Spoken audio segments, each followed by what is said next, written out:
This is Bharat FM. बजेगा भारत, झूमेगा भारत.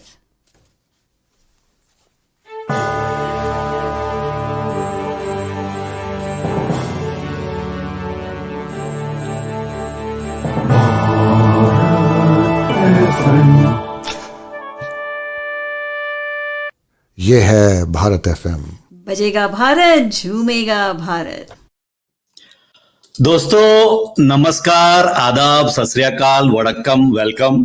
आप सभी का भारत एफएम के इस कार्यक्रम में, जिसका के नाम है रूबरू, आप सभी का तहे दिल से स्वागत है. और मैं हूं आपका दोस्त और आपका होस्ट आरजे आशीष. आज जिनसे हमारी मुलाकात हो रही है या जिनसे हमारी रूबरू हो रही है वो हैं इंडिया से, और उनका नाम है नम्रता Kashyap.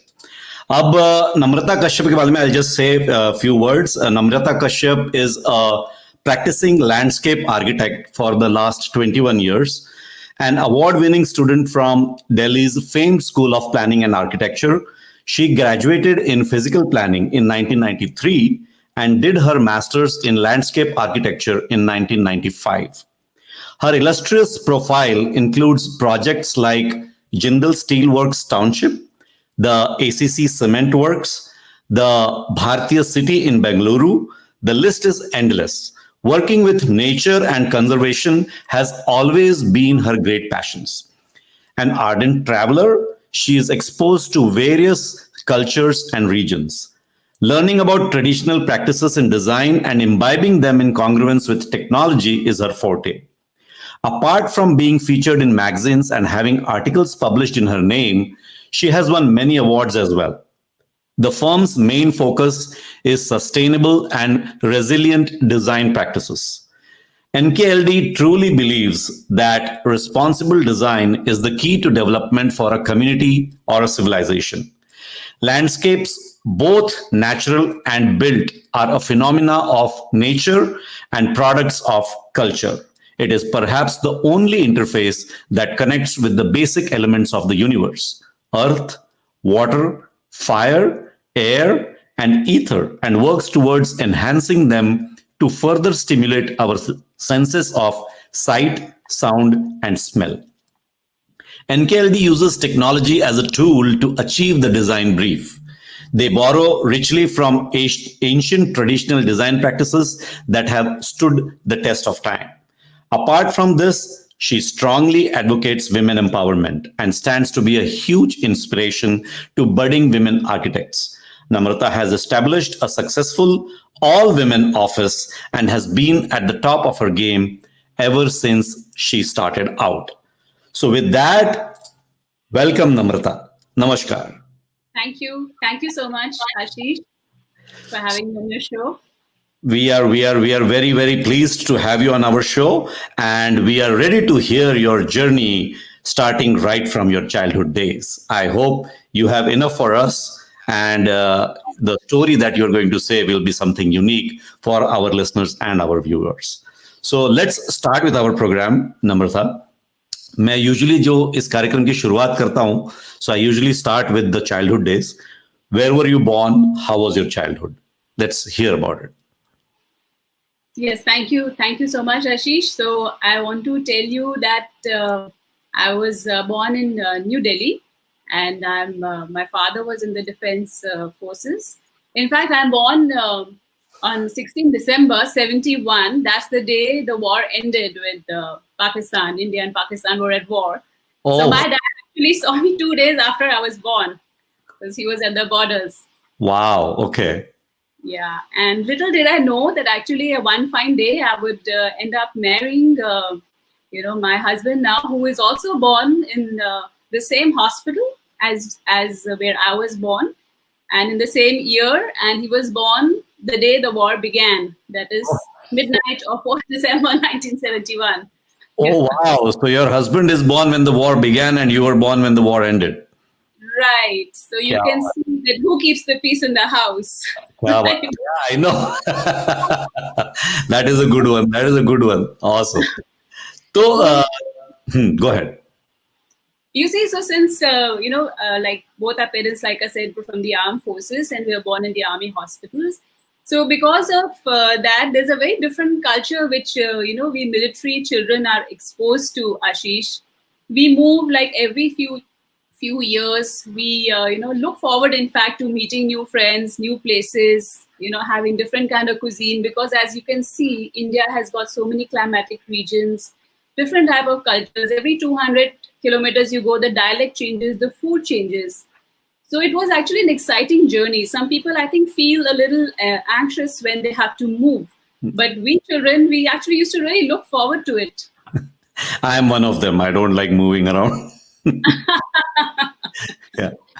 So, Right. in fact, I have an interesting poem, and the military children are often associated to the flower, which is the dandelion. And when this poem that I have, which is of course by an unknown author, it kind of catches the essence of maybe my childhood and the way I think a lot of military children can identify with it. So I thought I would share some poems with you, Ashish, during this talk, which have influenced me during my journey. Definitely. Let's. So you want me to share the PDF? Yeah. No, could you share the first video which I Okay. have? Yes. Okay. So, yeah. Is it sharing, Ashish? Can you see it? Yes. We can see it. All right. So I'm going to take you through my journey with a whole set of poems. I'm going to start with the first one, which is the dandelion. So the official flower of the military child is the dandelion. Why? The plant puts down roots almost anywhere, and it's almost impossible to destroy. It's an unpretentious plant, yet good looking. It's a survivor in a broad range of climates. Military children bloom everywhere the winds carry them. They are hardy and upright. Their roots are strong, cultivated deeply in the culture of the military, planted swiftly and surely. They are ready to fly in the breezes that take them to new adventures, new lands, and new friends. क्या बात है. That was such a nice poem. Has so much meaning to it. As you mentioned, describes your childhood really well. Right. So we can stop sharing this now. Thanks, Ashish. Back to you. Yes. So can you see me on the screen now? Yes, I can. Okay. Just confirming. So you mentioned about your where you were born and the situation in which you were born during the India-Pakistan war.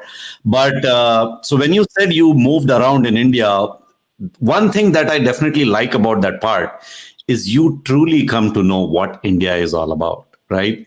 The different culture, the different tradition, the different language, the different customs, the different food habits all around India. So how was your experience about moving around in India during your childhood days? So the cantonments are, designed on a very standard specifications, Ashish. So the cantonment really was, in a way, a cocoon or a comfort zone. So we would move from, the houses which are built by the MES, military children again identify with this, are very similar wherever we go. And then we are in a new station, in a different state. Like you said, we're a completely different folk art, food, culture. So it was I think it is possibly, I consider myself extremely fortunate to be able to have this such a rich journey of traversing India across, right from north, from Jammu and Kashmir, where my father was posted, to right down to then Kerala, where I went with my husband. Wow. And also visited the beautiful Northeast and Gujarat and Ahmedabad. So I think I've been able to traverse the length and breadth of India, and like you rightly said, get exposed to all its various cultures. And I'm a total foodie, so I have totally enjoyed the different kind of food that India has to offer. I picked up the art from there, what is their local art, and that has helped me also as a professional, because then, when I did my town planning and landscape architecture, it was very easy for me to adapt and pick up and understand the nuances of the different regions. So I think it was good for me. Right. I was about to tell you that maybe that is the reason you got into a profession that you became passionate about, because you saw so many different landscapes all around India. and maybe that motivated you to follow your passion towards what you are doing today, right? Very possible. And I think nature also, inclination towards nature, Ashish, was largely because the cantonments and the houses we got, they were like, what we kind of got down from the British. So there were these large bungalows which had very big gardens. We had orchards. So we have, climbed the trees, skinned our hearts and skinned our knees, and pluck fruit from there. Since we had our grandparents who would live with us and they had an agrarian background, we were also able to grow our own produce. A lot of things were passed down from them. They were able to show us how to grow things. And I think that part, I got into how to grow your own food, how to grow your own fruits, and how to also live with limited resources, Ashish. That's a very important aspect, because there were always challenging times when you're exposed to the military areas where all the facilities are not always available. So how to make do, how to reuse and recycle was actually a way of life for us. It wasn't something new which we had to learn. Okay, that's wonderful. That is wonderful. And what kind of kid you were when you were growing? शैतान थे, naughty या शांत बच्चे थे? मुझे लग तो नहीं रहा कि you would be a शांत type of kid, but I will hear it from you. I'm glad you don't have my siblings on air, because they might disagree. But I think I was a fairly well-behaved younger sibling, if I can call it that. But I loved going for these long walks, and I would accompany my parents for those. And there were lots of, where we were cantonments, there were a lot of open fields around us. There was not too much of a population. So in fact, what I learned over there is again something, Ashish, I would like to share with you. Sure. With a poem, which is Daffodils by Wordsworth. So if you permit, I would like to just recite it for you. Yes. So this is Daffodils by Wordsworth. It was written in 1804, but it resonates with me till date. I wandered lonely as a cloud that floats on high over vales and hills, when all at once I saw a crowd, a host of golden daffodils, beside the lake, beneath the trees, fluttering and dancing in the breeze. Continuous as the stars that shine and twinkle on the Milky Way, they stretched in never-ending line along the margin of a bay. 10,000 saw I at a glance, tossing their heads in a sprightly dance. The waves beside me dance, but they outdid the waves in glee. A poet could not but be gay in such a jocund company. I gazed and gazed, but little thought what wealth the show to me had brought. For oft when on my couch I lie, in vacant or in pensive mood, they flash upon that inward eye, which is the bliss of solitude. And then my heart with pleasure fills and dances like the daffodils. क्या बात है, very nice, that was very well. तो मुझे ये बताइए कि are you yourself also fond of writing the poems, और is it just that you read? Ashish? Yeah, I can see you. Yeah, can you see me? Yes. Okay. Now I was asking you that I saw that the introductions that you have had so far, you have had 2 poems. So is this something that is your passion as well, like writing poems? I do not write poems, Ashish, but I have been deeply influenced by, like I said, wherever I went about the local art and culture, and also a lot of reading. Literature was greatly encouraged by our families. And so I read a lot of books, and Brian Weiss and a lot of others are my current favorites. But I grew up with a lot of these which left an impact on me. So I think these were, they played a very big role, I feel, in forming the individual that I am today. So that is why I thought when I share my journey, I must also, quote the poems which have strongly influenced you. Yes, that makes complete sense. So let's try to connect your current passion and your current profession that you are into to your childhood days. Is there anything from your childhood days that you remember that could have triggered your passion that you have today and the profession that you are into? Do you remember anything? Because see, I think that I was exposed, like I said, one is to the cultures, the kind of cantonment living that we had. And I think this also I was exposed to traveling because of being in, the nature of my father's job. I was exposed to possibly seeing things being built also, Ashish, because cantonments are areas where they were very hardy, sometimes conditions, and you would be building your own bashas or doing your own tents. So there was a lot of do-it-yourself happening Right. in cantonments. And then how again you would, with whatever stones, you would also make a house, you would also make a water body, and you would also make an edging of, your planting beds. So there was a lot of wonder to me of how basic elements can actually be used for, various functions that the human needs. So Right. possibly you're right, that triggered it. And like I said, living with nature and living in, such environments possibly also led me to landscape architecture. Nice. So you mentioned that your childhood days you were all over India.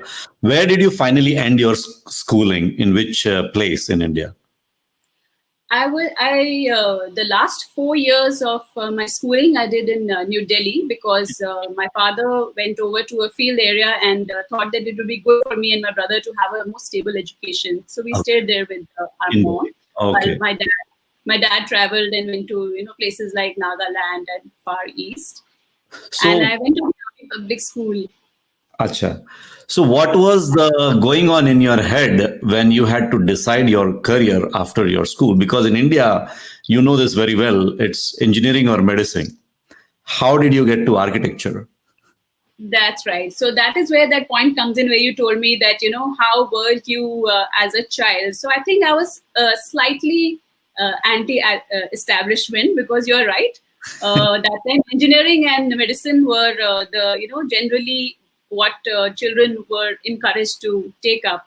And I must admit, my father would wanted me to join the Indian Administrative Services, because he thought policy making is a very important part. And I definitely agree. But I think just wanting to do something what I was told is didn't go down well with me, perhaps. And I think architecture is a very good combination, Ashish, of my interests, which I had a background in science, as well as I had a leaning towards art and literature. So to me, at that point of time, I thought it was a very good confluence of both. And I think that has held me in good stead. I'm glad. I was the first batch of town planning when I joined the School of Planning and Architecture. Oh, wow. Okay. And you know how it is for the first batches. You don't know what's going to happen, since it's the first batch, whether there is employment, or there were a lot of my fellow classmates who were a little anxious what the future holds for them.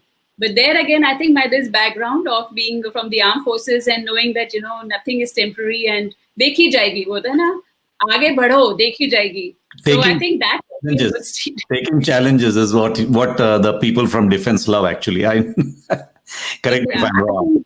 think you put it well. So I would like to, in fact, like you said, that we were brought up with a lot of sense of propriety, and that you have to do something yourself and become self-reliant. And along with that, there was a lot of character building also that our parents encouraged us to. Also, the environs of our peers were such. So that reminds me of another poem, Ashish, which I am going to recite for you now, which is Definitely. Rudyard Kipling, which again deeply influenced me, in my growing years to also face all these challenges during college times. Sure. Let's Yeah. hear it. So can I share the screen? Yes. Yes. Yes. It is being shared. It is being shared. All right. So this is a poem by Rudyard Kipling, If, and it really resonates with me. If you can keep your head when all about you are losing theirs and blaming it on you, if you can trust yourself when all men doubt you and make allowance for their doubting too, if you can wait and not be tired of waiting, or being lied about, don't deal in lies, or being hated, don't give way to hating, and yet don't look too good nor talk too wise. If you can dream and not make dreams your master, if you can think and not make thoughts your aim, if you can meet with triumph and disaster and treat those two imposters just the same, if you can bear to hear the truth you've spoken, twisted by nails to make a trap for fools, or watch the things you gave your life to, broken, and stoop and build them up with worn out tools. If you can make one heap of all your winnings and risk it on one turn of the pitch and toss, and lose and start again at your beginnings, and never breathe a word about your loss. If you can force your heart and nerve and sinew to serve your turn long after they are gone, and so hold on when there is nothing in you except the will which says to them, hold on. If we can talk with crowds and keep your virtue, or walk with kings nor lose the common touch, if neither foe nor loving friends can hurt you, if all men count with you, but none too much, if you can fill the unforgiving minute with 60 seconds worth of distance run, yours is the earth and everything that's in it, and which is more, you'll be a man, my son. क्या बात है, क्या बात है. That was such a nice poem by Rudyard Kipling, and then you did a wonderful job of reciting it. Thank you very much. So now you are here, and then you take your admission into the School of Architecture, and you have the courage of taking town planning, which is the very first batch of town planning, and you go ahead with that, and you complete your education in town planning. Tell me a little bit about your journey within the college, like your college time. If there is something that has inspired you from your college time, and if there is something that you would like to share with our listeners and viewers, which resonates with you. You see, our college, since School of Planning and Architecture is a very good college, they have excellent architectural undergraduate and postgraduate specializations, and then town planning as well. They have the undergraduation as well as the post-graduation.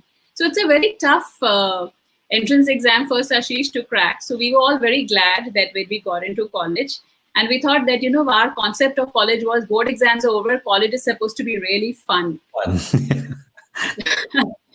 But my if architects are watching the show will agree that architecture typically means burning the midnight oil.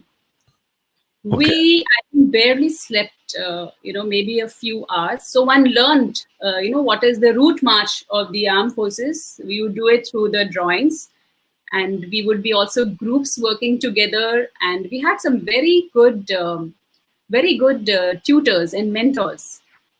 And they were also very, very particular about the kind of product they wanted out. Ashish, I don't know if it was in your college or not, but in mine, if you got less than 70%, you were failed. So most of our batch was fearful that only half of us would go to the next, because our studio director also, he's Professor Kavas Kapadia, and our HOD, Professor Ansari. They gave us one cute, two lines which I want to share with you. So Professor Kapadia, he's our studio director. The first day we went to studio, with our dreams, aspirations, and thought college was fun. He said, I'm going to make you work and you are going to deliver. And there is only one thing I'm going to say to you. Do not come to me with problems. Only come to me with solutions. Right. So that stayed with me. And then we had the other famous line, which was that your design is ने मुझे एकदम भूसा तार कर दिया है, which means I'm going haywire. So we didn't get for a bit because we already hadn't slept. But fun times. Those were really fun times now when you look back. But तब तो काफी लगी थी. Yes. Right. So, okay. So now you're here, you complete your college with town planning. And obviously after that, you might be looking for a job.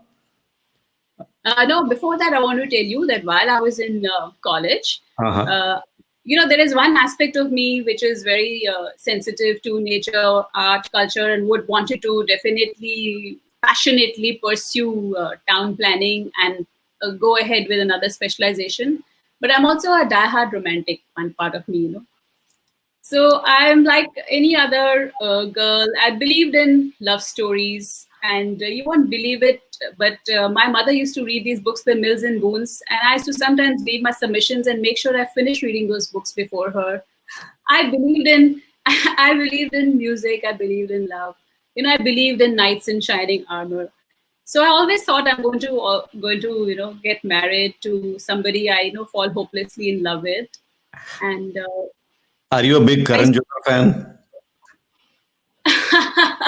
I like my love stories, Ashish. I have to admit, I love the Indian, the Bollywood, love stories, and I want to, in fact, also share one poem which I used to take part in a couple of these recitation competitions. So I took part in this recitation competition, won a prize, which was the Lochinvar.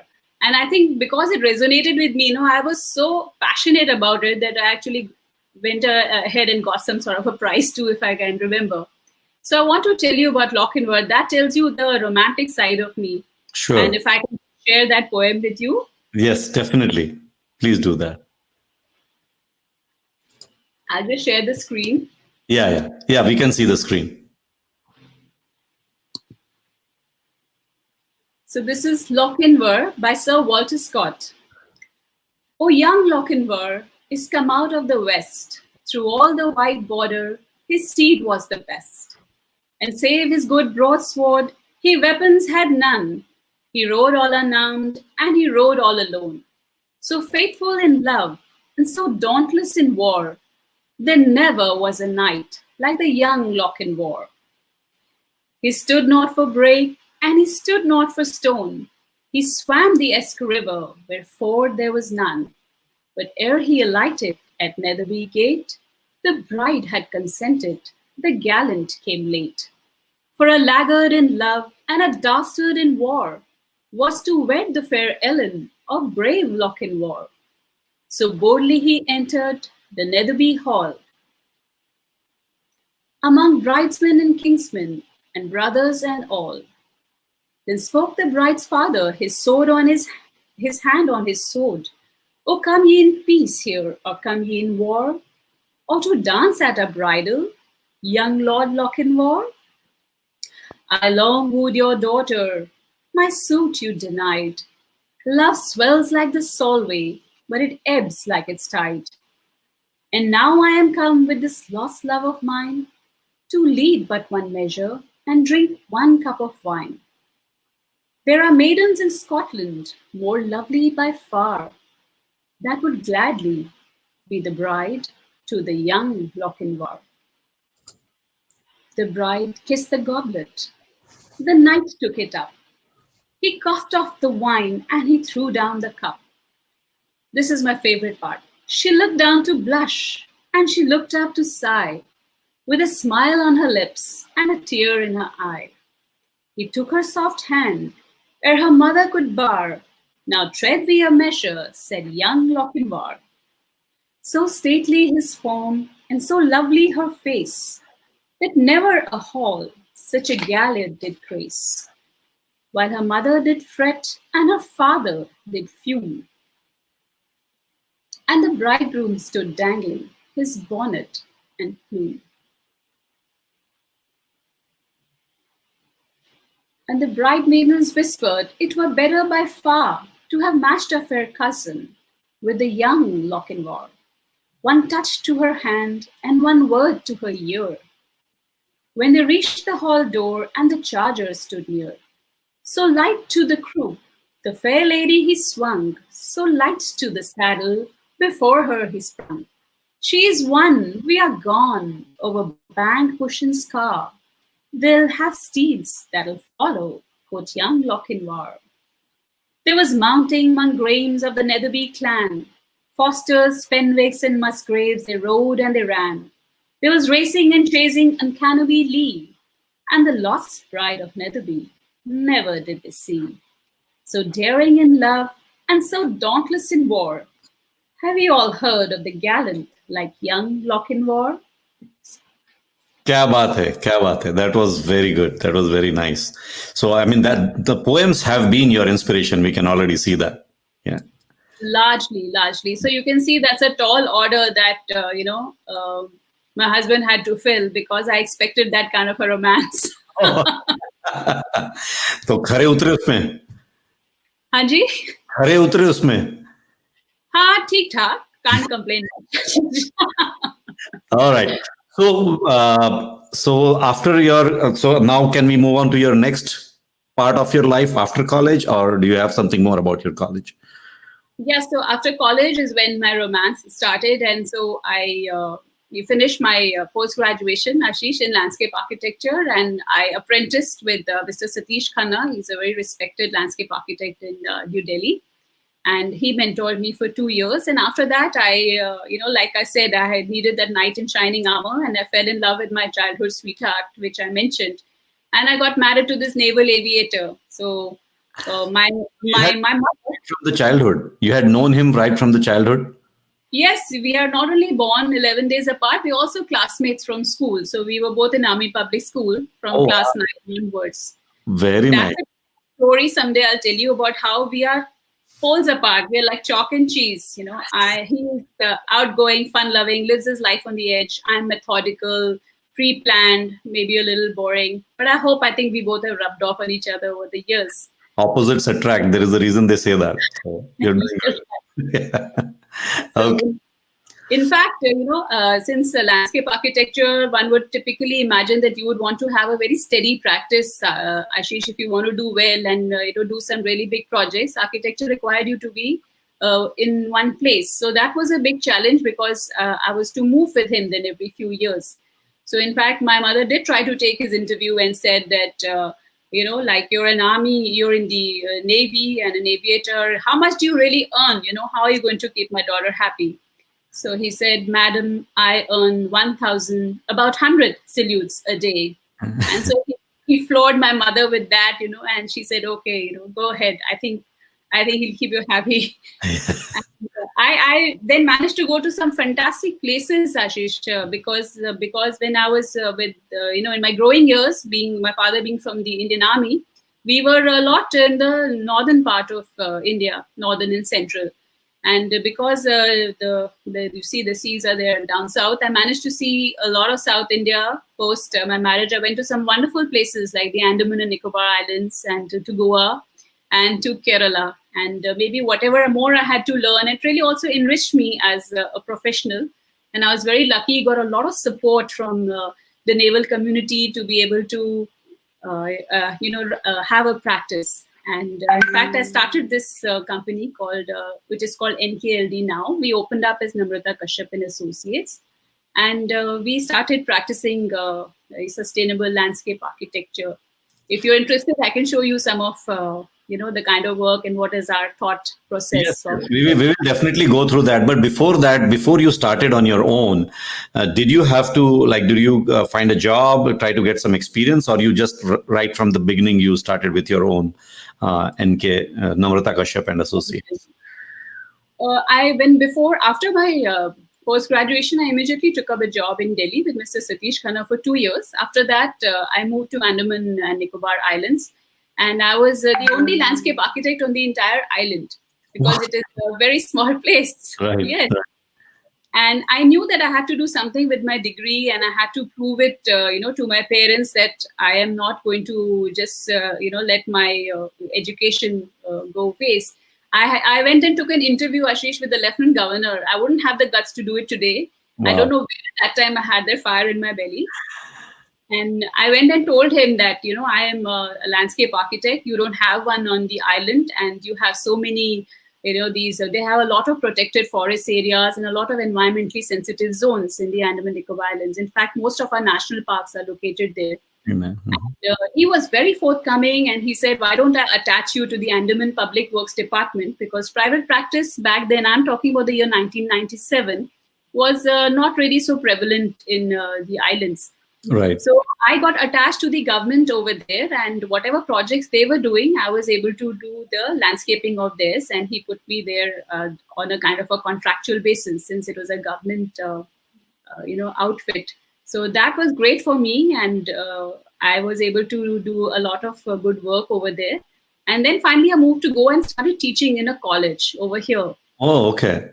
So you have been So a teacher too. You have been a teacher too. oh yes, I think I really, I think that is also my passion. Some point of time, I think I would really like to take up teaching. Wow. I learn more from the students, and I absorb their energy, and I always come back with great giveaways from the college. But I've been teaching there for many years now, and now I go as a visiting faculty or for their juries. And after that, slowly I started my private practice over here, Ashish. I see. Okay. So now I think we are ready to look at your work at your private practice. So do you want me to share the screen so that we can go through your slides? Yes, so let me just show you what we started off with. In 2004 is when we started our NKLD. And this is Namrata Kashyap Landscape Designs. And we have been very fortunate. We have been able to do some very large scale projects, which are townships, hospitality projects, then healthcare projects. And we started off with residences here, and then gradually moved on to the bigger projects. So this was in 2004. Our whole ethos is about doing a lot of extensive site analysis. Our no two projects are the same. And we do a lot of detailed research before we can understand what is the brief of the client. And we do everything from, the scale is different, right? From a farmhouse to a township. We have the research with us, and I'm very fortunate to have a very good team of architects, of civil engineers, and architectural assistants who have been with me for the last 14 years. And together we are, I think, a good invincible team. By default, we are all women. I think the attrition rate of men are higher. They always run away to the Middle East or somewhere else to go and work. But we do, our main focus has always been sustainability, and to work with, like you mentioned in my introduction, to work with the elements of nature. And we respect and generously borrow from our traditional design practices, because you see, India is a very old civilization, and we had, in my opinion, we had reached our peak many centuries ago. We are called a developing nation now, but I think our heydays had come way back. And unfortunately, maybe we've deteriorated a bit, which now hopefully we are getting back on track. And we take a lot of inspiration and technical detailing from what was happening in our earlier times. And now, because we are blessed with so much of progress in terms of technology, we use that as a tool to be able to come up with sustainable designs. So we respect all the elements of nature, which is the 5 elements: the earth, the water, energy, which is fire, the air, and then the soul. The best part of architecture, I feel, Ashish, is that we also deal with the living element, which is how does the human feel when he's within these 4 elements. Right. So I think that a good design is which can stimulate your senses when you are in that space, you know, your sense of sight, your sense of sound, and your sense of smell. Mm-hmm. And our main focus has always been about sustainability. So everybody asks, what is sustainability? So sustainability is our attempt to respect all the natural cycles of all the elements, which I just mentioned, and to minimize whatever is the environmental cost which we would have about buildings. Because you would be amazed to know that during our whatever building activity that we do, we are responsible for 20% of the solid waste that is generated on the whole planet. About 25% of the total potable water is being used for building construction.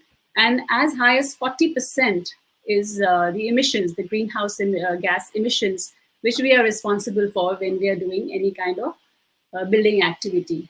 And now, as you know, we are, there is so much of exposure to all the kind of different disasters that we are experiencing.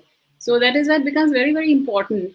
In fact, this is something we had already been sensitive to for the last decade of we need to recycle, we need to minimize our dependence on fossil fuels, and we need to all reduce our carbon footprint.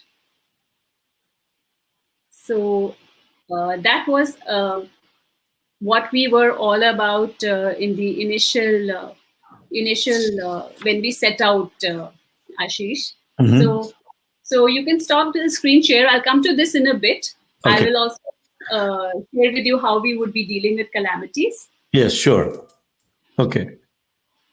But I want to share over here with you that once this practice started doing really well, we were doing a lot of very good projects. But on the personal level, I was also, very lucky. And my husband and I, we were blessed with two wonderful children. And, parenting is a different ballgame altogether.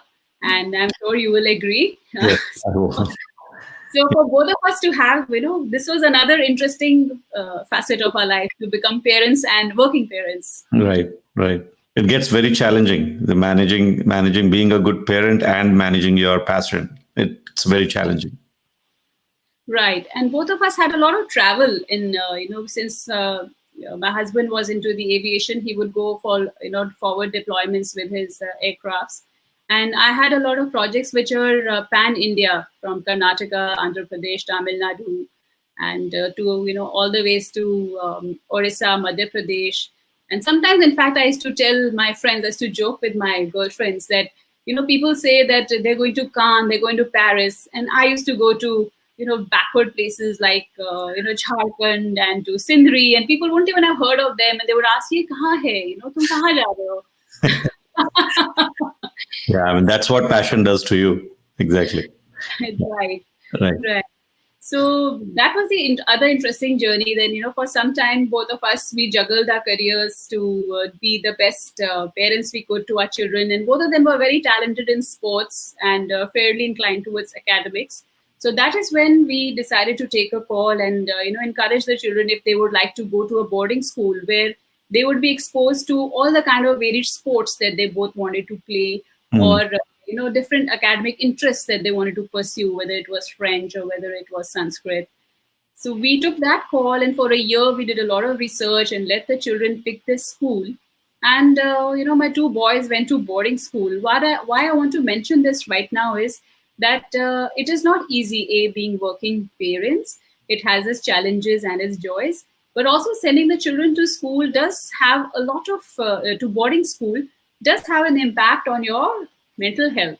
It does. Right. And I have to admit, I used to consider myself a very strong lady. And, I thought that I would be able to do some very good, much more, quantum of work if I was not having to also be the soccer mom of, dropping children to cricket matches and to a music class and to a karate class. Because how, we are as parents, we want our children to really be exposed to everything, which maybe we were not as children, because that time was so different.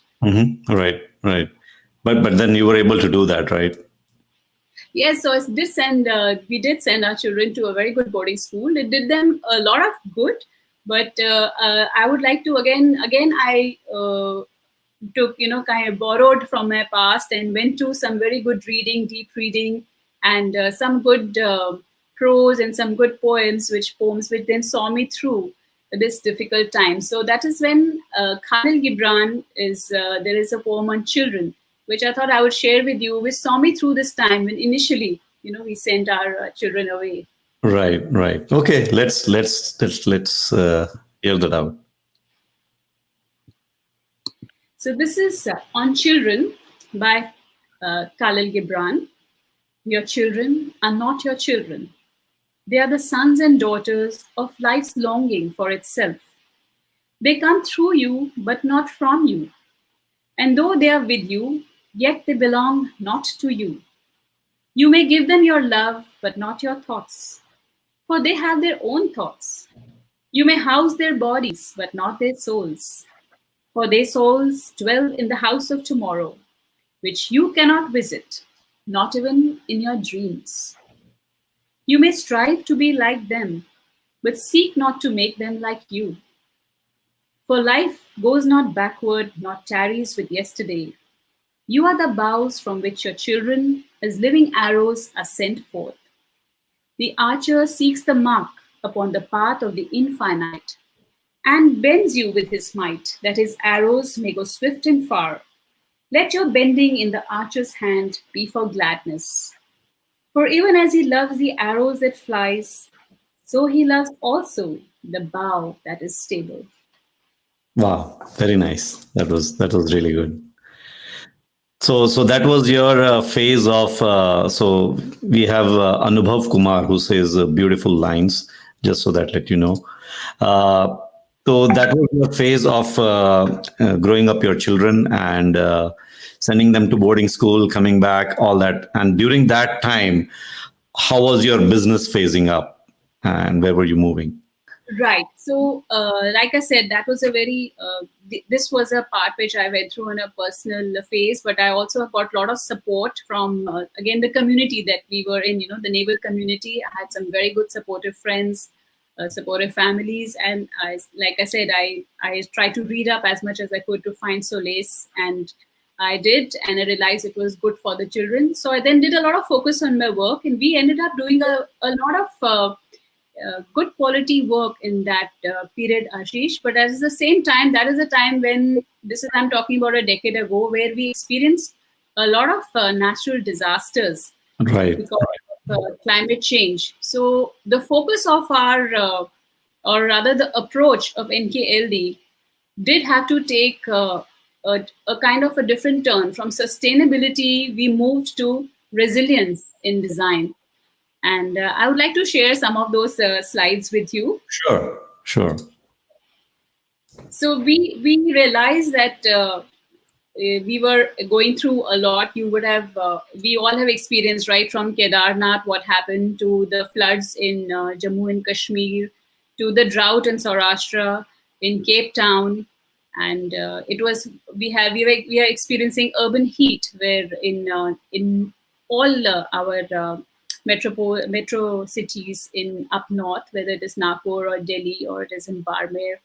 So we realized that we as designers need to understand that now we are going to be, with climate change, we are going to be exposed to all of these natural disasters. Earlier, we were given a clear brief of what to design for. That means what is the climate of the area, what is the kind of land, the typology, so on and so forth.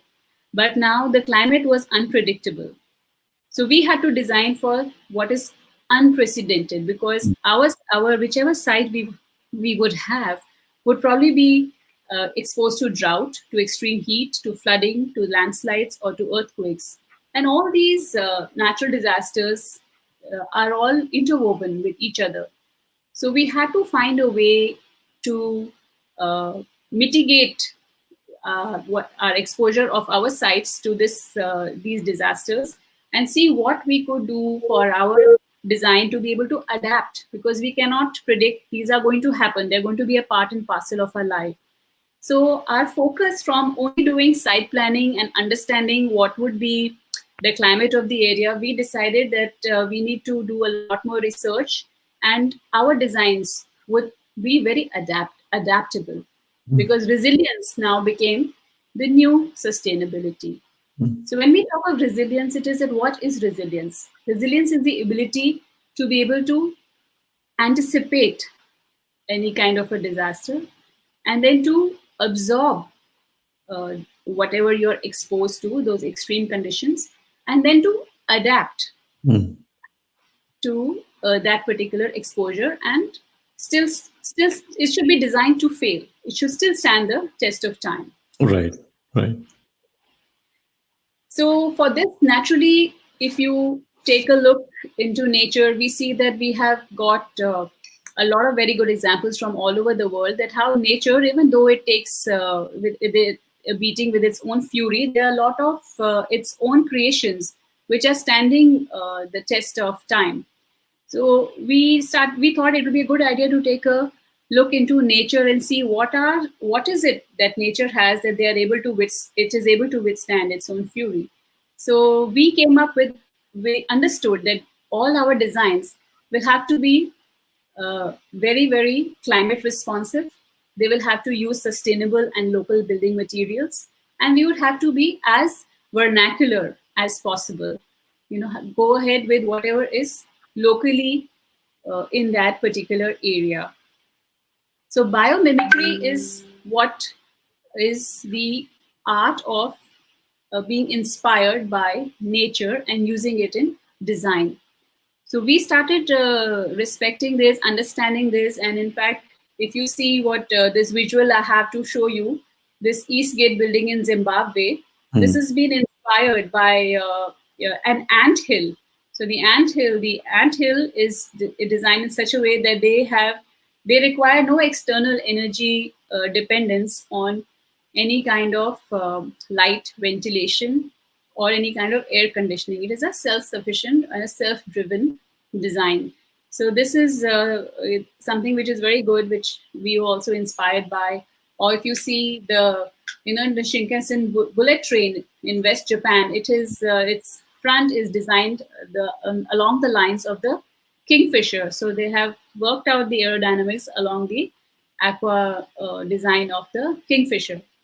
If we look at city and town planning, sorry, Ashish, you were going to say something. No, I was just saying, wow. I mean, I didn't know these things. So thank you for sharing all this information. I'll be happy to share so much more, Ashish. Yeah, please go ahead. Yeah. So even in town planning, if you see the building blocks that we have, that are cells that our body is made up of, they have a very particular structure. So if you see this also, we have derived a lot out of cells and worked out our arterials, our networks in our roads. We have the arterial and the subarterial roads. There's a lot of inspiration taken from the leaf patterns over there. The way we do our building block designs are a lot inspired by our cell structure. So like I was saying, now resilience, we had a totally new focus now. It was about having to, like I said, anticipate, absorb, and adapt was now the new mantra. But we did realize that definitely what we were doing earlier made sense in terms of looking at what was the traditional practices, because they also are standing the test of time. So we took a good insight into what was happening earlier. And then we had, like I said, the good fortune of having technology with us now. So we were able to use what are the current technologies and then how to best adapt it to whatever site that we had, so that we have minimum risk. And even if our design is exposed to any kind of disaster, it is able to withstand it and resurrect. So we then went into a lot of research, and then we have started now promoting a lot of these environmentally efficient systems in our designs, whether they're the geothermals. Geothermals are largely used in the US also for heating as well as for cooling. In fact, it is the Native Americans who use this geothermal energy for cooking as early as 10,000 years ago. I don't know if you knew that. No, I did not. So, and also the hot springs that the Romans had at Pompeii, they all it is a very old traditional practice, which now technology helps us to use it for our current homes. Then we have these biodomes, wherever we have a harsh environment where we are not able to be self-sufficient, because now we've seen that the idea of a good design is to be as far as possible self-sufficient. But if the environmental conditions are harsh, you're not able to be self-sufficient, then one can create a biodome. A biodome mimics the kind of environment that the earth is having. So you live in a kind of a dome, which is temperature, ambient conditions are controlled in that using technology. And then we have all been exposed to a lot of earthquakes currently, and there have been a lot of loss of lives and a loss of a lot of resources and a lot of money. So economics also plays a very big role. So there also how we could do earthquake resistant buildings, how we could do cross bracing, how we could have base isolators, what we could do to keep a shear core, have shear walls, so that the building is able to take a lateral shift to a couple of degrees. And then solar energy, of course, solar energy is something that is now being widely tapped, and we have now got like Germany is leading the way. Germany is, I think, more or less 70 to 80% of their entire energy grid is based on solar. In India too, we are doing a lot of path-breaking work. In Auroville, we have these community kitchens which are running totally on solar, and the cookers are able to feed something like 10,000, 1,000 people per meal. So that is a lot of, we have used a lot of these techniques in our design. And we've been doing a lot of study about earth shifts. And earth shifts, again, is using earthworms for construction. So this is also something which is fairly new. It's a new concept. There's still a lot of research happening. We haven't really been able to successfully implement it in our projects, but we are doing a lot of study on this, Ashish, so that this is again something that we would be able to use to be self-sufficient and to use completely local, because you'll be repurposing the materials which are locally available on the site and use eco-friendly solar and other technologies combined with it. And then we go back to the good old bricks, what were used in our earlier times. I think this is the most versatile and I think the most wonderful building block of architecture, which is the bricks. And Laurie Baker, which a lot of people would possibly have heard his name, he's called the Gandhi of architecture. So he was a pioneer actually in, getting back the traditional building methods and using the local craftsmen and artisans to create some very, very interesting spaces. So that is again something we try to encourage, and we encourage upcycling of the broken tiles or whatever is left around on the site after the building construction. We try to use it in our landscape. Then there are a lot of new interesting things in terms of gabion walls. The term gabion, it means a very big cage, and Egyptians used to use it long time back to prevent the erosion of soil in the river Nile. And now it is used for creating embankments to reduce the water runoff as retaining walls. It helps us minimize our dependence on concrete. And in some cases, like you can see, you can also use it as elements of art, as planters or as sculptures. Then we have this Thermo Wood. Thermo Wood is, again, it is a Finnish grown pine that is exposed to very high temperatures, and that prolongs its life. And then these are used for wooden paths, for piers, in the landscaping, and interiors it is used for floors or for some cladding or as decorations. And bamboo, again, it is the green gold. We have a lot of bamboo also growing in India, and Ram, in fact. And bamboo architecture is coming up in a very big way.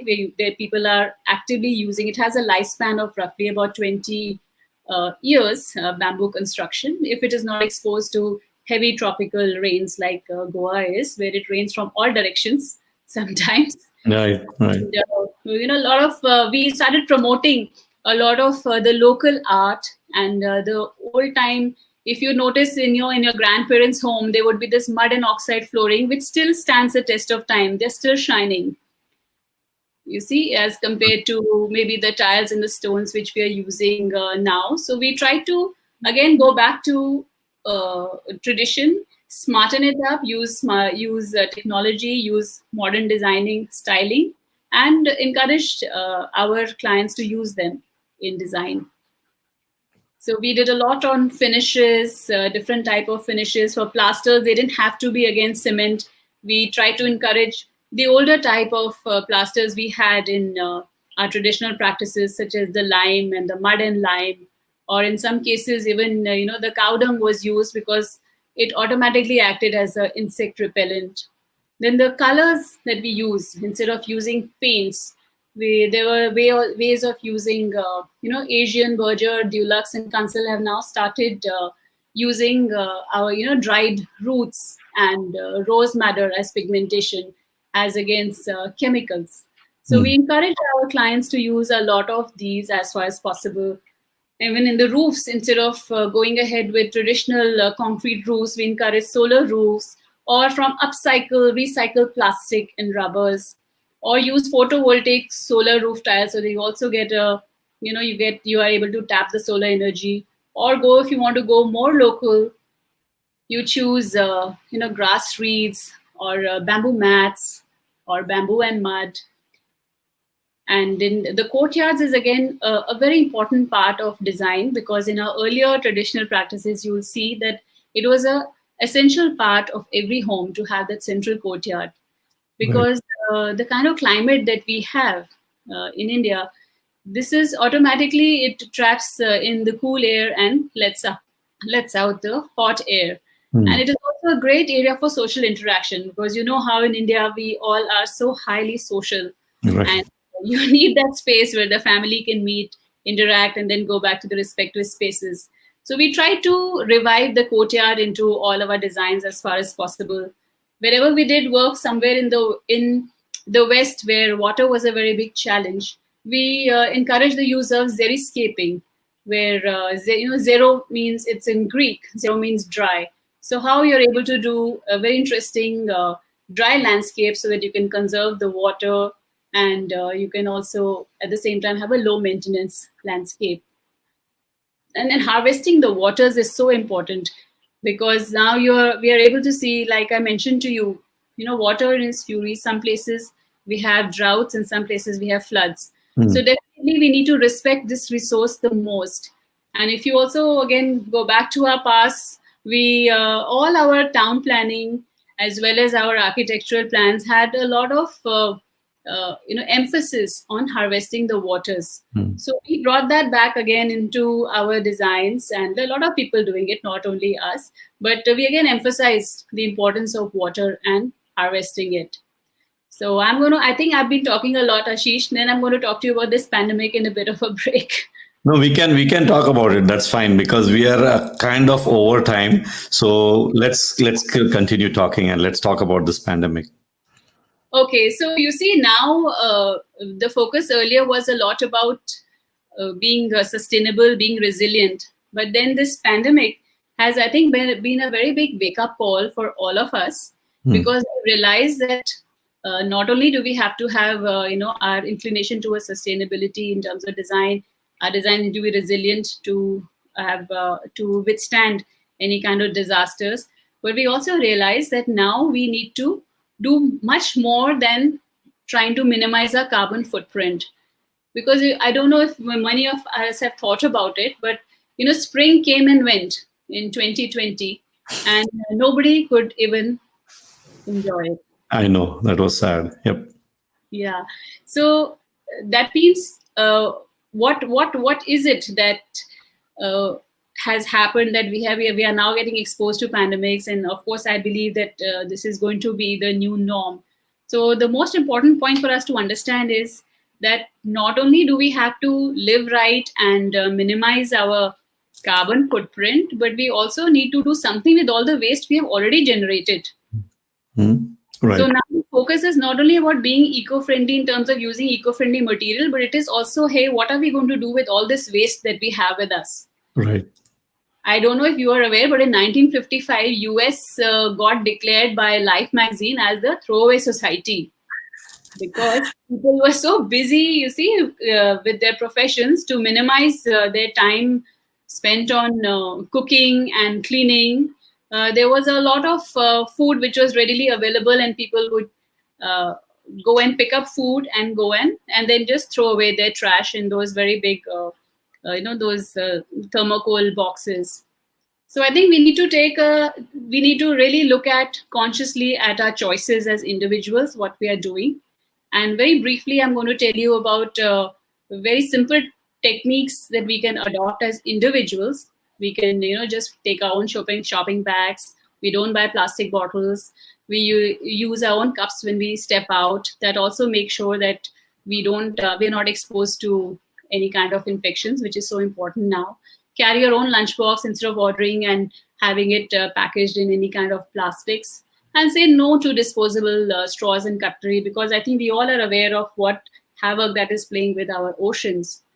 And we minimize the use of plastic bags, and go for fine dining instead of doing a lot of this fast food. Hmm. do respect leftovers, share your plates. I mean, I don't know how you feel, but whenever I visited the US, the amount of portion you get for one person, I think in India, easily three people can eat over there, right? Yeah, I mean, the funny part is I tell this to my kids, like in Starbucks, the smallest one is called tall. That is the smallest one. Right, right. So I think we need to really, look at our sharing and our portions, and also do something with all this plastic that we have now with us. So we are actually doing a lot of research, and a lot of people like us are now trying to encourage the tiles which are used or made out of recycled plastic or Mm. reclaimed timber or rubber, and all our dump yards, we need to see what we are going to do about them as far as possible. Try to regenerate them and recycle our waters, segregate them, arrest our storm waters, let it go back and recharge our aquifers. Gray water, what I mean by gray water is what you're using in your showers and your dishwashing. That can definitely be put back into the cycle. So we should encourage that in design, I feel. Yes. And really, I feel that it's very easy to reduce our carbon footprint if we get together as an individual and try to spread this awareness in our communities. Also, coordination between all our technocrats, whether we are planners, architects, designer, engineers, and so on and so forth. We all need to, I think, coalesce with our thoughts and come up with good solutions. And most important is the bureaucrats need to listen to all these solutions of the technocrats. That's right. And finally, we need political will, because you see, the politician is always going to balance his economics with the environment. But if we technocrats, I feel, can come up with good solutions where we can give him a balance about between the two, I think we have a good thing going. Yes, you're right. Is that the end of your presentation?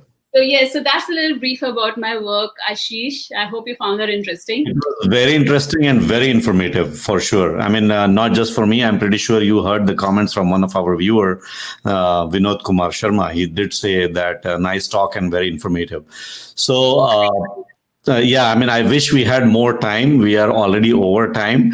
But before we end this show, I just have one question for you, Namrata. First of all, good luck and best wishes for this wonderful thought that you have in your journey moving forward. But are you planning on doing this only at a national level or internationally as well? No, we have done a lot of international works, Ashish, in our previous years, and this is actually a movement. It is a global problem. What we are facing now is a global challenge, rather, I would say. So we are very happy to share our knowledge and whatever research that we have, and to make a difference wherever it resonates with the people who want to bring about a change, which I know are a lot, because we are getting a lot of inquiries about how to go ahead with the sustainable housing and do sustainable architecture, landscape, and interiors. So definitely we are doing it at a global scale. That is very nice. That's very nice to hear. And as I mentioned, that it was very informative for me in person. And whenever I come across something like this, where people are interested in the kind of work that you do, I'm definitely going to refer them to you. So thank you very much. Yeah. Thank you so much for having me on the show, Ashish. And I hope there's some good takeaways for everyone. We'd be very happy to engage if anybody has any kind of further requirement for any of our research. We'll be very happy to share it. Thank you very much. So with that, we come to the end of our show. And once again, thank you very much, Namrata, for sharing all this wonderful slides and the poems with all our viewers and the listeners. So thank you once again. And until then, to all our viewers and listeners, we will come back again on this show, Rubaru, with yet again another personality who can share their wisdom and their journey with us. So tab tak ke liye hame aagya dijiye. Namaskar. This is Bharat FM. बजेगा भारत, झूमेगा भारत.